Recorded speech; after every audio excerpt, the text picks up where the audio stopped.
Hi guys, আমি সুনন্দা আবার চললাম আরেকটা ভিডিও নিয়ে। আপনারা দেখে থাকবেন যে অনেকের নামে মিথ্যে মামলা হয়, ভীষণ প্রবলেমে পড়তে হয় সেই মানুষটিকে, যে সে হয়তো কিছু জানেই না, তার বিরুদ্ধে একটা মামলা করে দিল। কেউ হয়তো ঈর্ষা করে এটা, বা হেনস্থা করার জন্য অনেকে করে, হ্যারাসমেন্ট যেটা করে, হ্যারাসমেন্ট করার জন্য অনেকে করে কারোর নামে মিথ্যে মামলা।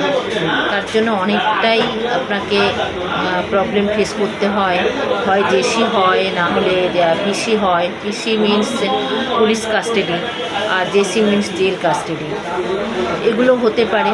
সেক্ষেত্রে আপনারা কী করবেন? মিথ্যে মামলায় জড়িয়ে গেলে আপনারা কী করবেন? এটা প্রথমেই আপনাকে করতে হবে, আপনাকে দেখতে হবে কে কমপ্লেনটা করেছে বা এফআইআর কে করেছে, সেটা আগে আপনাকে দেখতে হবে। আর কোন কোন সেকশানে আপনাকে এফআইআরটা করেছে সেটাও আপনাকে দেখতে হবে। সেকশানটার কমপ্লেনটা কী কারণে আপনার নামে কমপ্লেনটা করলেন, সেটার কতটা ভিত্তি আছে, সেটা নিয়ে আপনাকে পরিষ্কার করে কমপ্লেনটা করতে হবে।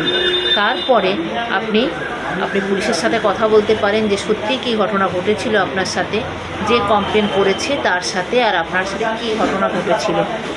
বা আপনি কোনো যদি ভালো পরামর্শ করতে চান কোনো লয়ারের কাছ থেকে, তাহলে আপনি লয়ারের কাছে যেতে পারেন।